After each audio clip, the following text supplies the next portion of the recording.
Nama saya Aldi. Saya sebagai konsultan IMB atau konsultan mungkin PBG dan SLF lebih zaman sekarangnya sih. Terus apa yang mau dibahas? Udah berapa lama pengalaman ngurus izin IMB? Dari 2013 bulan 3 tanggal 12 itu saya mulainya, mungkin kalau saya dihitung sampai sekarang baru 9 tahun kayaknya. 9 tahun?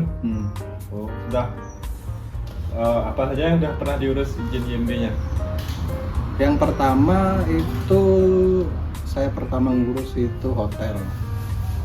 Dan hotel itu lumayan sih besar. Satu hotel Landas, Hyatt, terus Hotel Adelia, dan Boncon Chicken, PAG, Bengkel Parameter Autograha. Banyak, ada nggak bisa disebutin, yang kecil-kecil belum sih, itu hanya yang besar aja, yang poin yang orang pasti tahu. Tujuan ngurus IMB itu untuk apa ya? Kalau seandainya kan banyak bangunan nggak ada IMB, oke juga, maksudnya seperti rumah tinggal atau tempat usaha yang tanpa IMB jalan saja seperti biasa, nggak pernah ada penggerebekan atau apa. Tujuan utama itu apa sebenarnya? Lisensi IMB itu kan termasuk lisensi surat-surat yang penting bagi orang yang membutuhkan. Kayak contoh mungkin dia harus ada izin untuk kedepannya supaya pemeriksaan dari pihak berwenang sudah berizin. Tapi kalau tidak berizin, kebetulan pas ada pihak berwenang yang datang kan pasti disuruh tutup atau bongkar bangunan gitu, macam seperti itu, punya dikasih surat pernyataan lah. Dan izin itu juga pentingnya untuk surat bangunan sih, itu termasuknya. Bisa jadi untuk ngambil uang di bank atau kepepet butuh dana, kan teman nggak bisa kalau dipinjam, kadang-kadang kalau lebih enak kan di bank pasti dikasih kalau ada izinnya. Oh, jadi selain untuk keamanan juga untuk keperluan kredit berarti ya? Iya. Keperluan kredit, terus keperluan apa lagi yang lain untuk pengurusan izin-izin berikutnya ya? Dasar pertama IMB gitu ya? Iya, kayak untuk izin usahanya kan didasarin sama IMB-nya. Oke. Sekarang katanya pengurusan IMB sudah mulai online ya? Sudah mulai terintegrasi secara online. Gimana tuh ceritanya? Nah, kalau untuk izin yang online kan itu dimulai dari 2019 pada awal COVID, karena tidak boleh ditatap muka, akhirnya dikeluarkan untuk sistem online, sistem daring.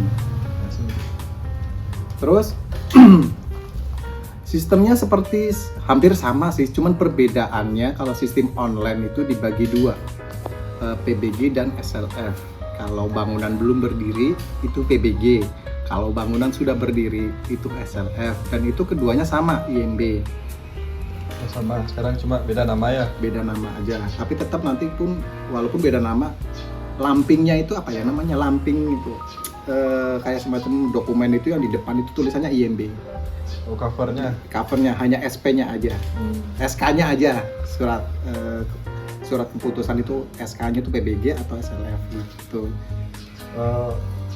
Dulu kan banyak tuh rumah-rumah biasanya dipasangi plat IMB nomor sekian di depan rumahnya. Sekarang mulai jarang kelihatan kayak begitu ya? Nah, sebenarnya sih lebih enak yang sekarang. Dulu kan pakai plat karena dia sistemnya tidak online. Nah, sekarang pakai barcode. SK-nya itu pasti ada barcode-nya, sudah tinggal di print, tempel di depan rumah. Kalau ada orang yang kepingin tahu, pihak yang berwenang kayak mungkin Satpol PP atau polisi, dia kepingin tahu keasliannya, tinggal scan barcode. Oh, ada di website, berarti itu asli. Kalau tidak ditemukan di PUPR, websitenya PUPR, barcode-nya itu berarti itu IMB palsu. Ada IMB palsu? Kalau masalah IMB palsu mungkin di luar sana ada kali ya. Saya kan juga kurang tahu, karena saya kan mengurus yang resmi aja. Oh, pasti ada sih IMB palsu, banyak ditemukan. Berapa duit tuh habis urus IMB biasanya? Tergantung luas bangunan. Karena pada dasarnya IMB itu kan ada perhitungannya per meternya. Jika usaha 70.000 per meter, untuk retribusinya jika rumah tinggal itu 24.500 per meter. Per meter persegi. Di mana itu? Semua daerah sama apa? Di mana itu? Ada yang berbeda, ada yang sama. Untuk harga yang tergantung tadi, kodia dan kabupaten. untuk harga yang tadi itu disebut tadi itu di daerah mana itu harganya? Di kebanyakan sih ya Badung dan Denpasar. Oh, range-nya segitu. Iya.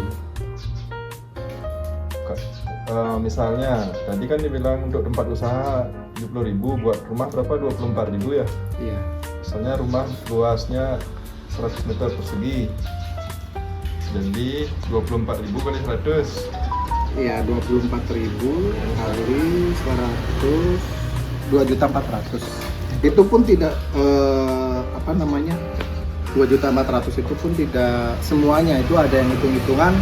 Ada kamar mandi itu harganya 10.000 per meter, ada balkon itu harganya 15.000 per meter, tidak semuanya 24.000. 24.000 itu dari betonnya saja. Iya, iya. Untuk kanopi beda harganya. Itu kan bayar ke IMB-nya, ke dinas Pemerintahnya. pendapatannya Iya. atau bank PBD lah disebutnya. di luar itu banyak biaya lain-lain ya. Ada biaya gambar, biaya struktur, soundir, sama Lingkungan. SLO dan lain-lain gitu. Kalau total lah katakan rumah luas 100 meter bangunannya, berapa habis kira-kira dana untuk mengurus IMB-nya sampai jadi dari nol? Tergantung, kalau PBG itu biasanya ya kurang lebihnya 15 juta. Kalau SLE biasanya 25, Untuk rumah luasan 100 meter persegi. oke. Nah, ini baru bagus to the point. Nah itu kurang lebih Ya, untuk harganya. tapi lebih sering lebih daripada kurangnya ya. Terus apalagi yang ini biasanya dulu zaman dulu kan ada ini banyak kong kali kong tuh ngurus-ngurus begitu, udah rahasia umum, ada melanggar tapi bisa lolos kayak begitu. Sekarang masih nggak itu kayak begitu? Sekarang sudah tidak masih seperti itu, tapi Masih ada dia. tanda kutipnya masih ada sih, sedikit-sedikit. Oknum ya. Hmm. Oke, apa lagi yang mau dibahas? Apalagi buat PT Hah? udah. Nah, tentang IMB ya dulu. Kalau seandainya terjadi pelanggaran, rumahnya sudah berdiri baru mengurus IMB dan ternyata ada pelanggaran, gimana solusinya tuh?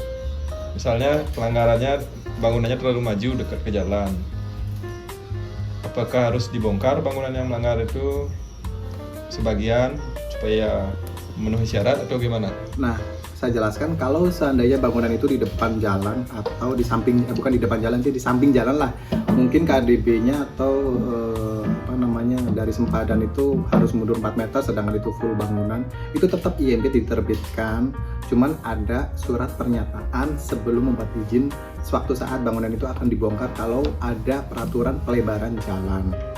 Dia bersedia artinya Dan gitu. dia bersedia. Kalau dia tidak bersedia, izinnya itu tidak akan terbit.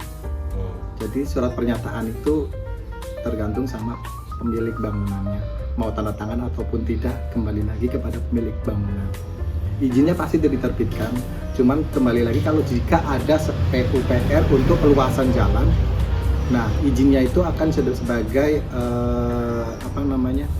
berkas permohonannya itu akan dibawa, dan surat pernyataannya itu akan dilihatkan yang perlu dibongkar berapa meter. Itu peraturan yang dibuat sih. Mungkin setiap daerah berbeda-beda kali ya gitu. Apalagi? Bukan.